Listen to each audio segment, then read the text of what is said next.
Dear student, good morning. I am Jitendra Kumar Tiwari, your रासायनिक ज्ञान शिक्षक। बच्चों, आज का टॉपिक है परमाणु की संरचना। अब परमाणु की संरचना किसे कहते हैं? चैप्टर दूसरा है, तेरा चैप्टर फिनिश हो गया। परमाणु की संरचना में पहले हम जाने परमाणु क्या है। किसी तत्व के सूक्ष्मतम कण जिनसे अणु बनते हैं तथा जो रासायनिक अभिक्रियाओं में बिना अपघटित हुए भाग लेते हैं, परमाणु कहलाते हैं। कहने का मतलब क्या हुआ? किसी तत्व का वह सूक्ष्मतम कण, वो छोटा से छोटा कण जिनसे अणु बन जाते हैं और जो रासायनिक अभिक्रियाओं में बिना अपघटित हुए, बिना टूटे हुए भाग लेते हैं, उसे हम परमाणु कहते हैं। और हम जानते हैं बच्चों की परमाणु जो होते हैं वो रासायनिक रूप से अभाज्य होते हैं। इनको विभाजित नहीं किया जा सकता क्योंकि उनका आकार ही सबसे कम और अति सूक्ष्म और भार बहुत कम होता है। अब परमाणुओं का आकार कितना होता है? तो बच्चों हम जानते हैं सबसे छोटा परमाणु हाइड्रोजन है, जिसकी त्रिज्या कितनी होती है? 0.28 एंगस्ट्रॉम के नियर अबाउट। और अन्य तत्वों की जो परमाणु त्रिज्याएं होती हैं वो 0.7 एंगस्ट्रॉम से 2.5 एंगस्ट्रॉम के मध्य होती हैं। और हम जानते हैं कि 1 एंगस्ट्रॉम बराबर कितना होता है? 10⁻⁸ सेंटीमीटर। ठीक है। अब कंडीशन आ गई है कि अगर हम हाइड्रोजन परमाणु का द्रव्यमान AMU में निकालें तो कितना होगा? तो 1.008 AMU होता है। अन्य तत्वों के परमाणु के द्रव्यमान से लगभग 2 से 260 AMU के मध्य होता है।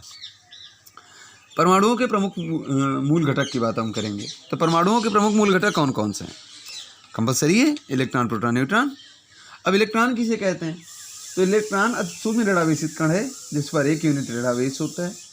इसका द्रव्यमान 5.4860 × 10⁻⁴ AMU हाइड्रोजन परमाणु के द्रव्यमान के लगभग 1/837 है, 1837। इलेक्ट्रॉन प्रतीक E -1 E डिग्री 0 E- आवेश ऋणावेश, द्रव्यमान 9.10939 × 10⁻31 किलोग्राम, द्रव्यमान 0.00054860। खोज करता है जे टॉमसन 1897। अगर हम बात प्रोटॉन की करें तो P1P1 धनावेश होता है बच्चों, 1.6726 × 10⁻27 किलोग्राम, 1.007276 द्रव्यमान AMU में। और इसके खोज करता है अर्नेस्ट रदरफोर्ड 1919 में।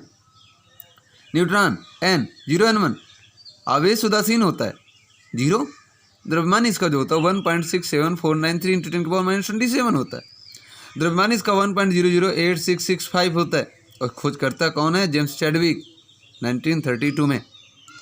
अगला टॉपिक है कैथोड किरणें और इलेक्ट्रॉन। किसी गैस में बहुत कम दाब पर विद्युत विसर्जन करने पर विसर्जन नली के कैथोड से एक अदृश्य किरणें निकलती हैं, अदृश्य किरणपुंज, जो कैथोड से एनोड की ओर चलती हैं और कैथोड के सामने वाली कांच की नली की दीवार में हरे रंग की प्रतिदीप्ति उत्पन्न करती हैं। कैथोड से निकलने वाली अदृश्य किरणें कैथोड किरणें कहलाती हैं। ये कैथोड रेज हैं, ये एनोड है, प्रतिदीप्ति उत्पन्न करती है हरे रंग की। ये परफोरेटेड कैथोड यानी छिद्रित कैथोड है, ये एनोड रेज हैं, ये आपका कैथोड है। अब ये कंडीशन क्या हुई कि जब ये कैथोड से एनोड की ओर चलती हैं तो कैथोड के सामने वाली जो कांच की नली की दीवार होती है उसमें हरे रंग की प्रतिदीप्ति उत्पन्न करती हैं। और अब टॉपिक मेरा है कैथोड किरणें किसे कहते हैं? तो कैथोड से निकलने वाली अदृश्य किरणें, जो किरणें दिखाई नहीं देती, उसे हम कैथोड किरणें कहते हैं। कैथोड किरणें को क्या धन किरणें भी कहा जाता है? जी हाँ। धन किरणों के गुण क्या है? धन किरणें सीधी रेखाओं में चलती हैं। धन किरणें फोटोग्राफिक प्लेट को प्रभावित करती हैं और ये किरणें चुंबकीय क्षेत्र तथा वैद्युत क्षेत्रों में विक्षेपित हो जाती हैं।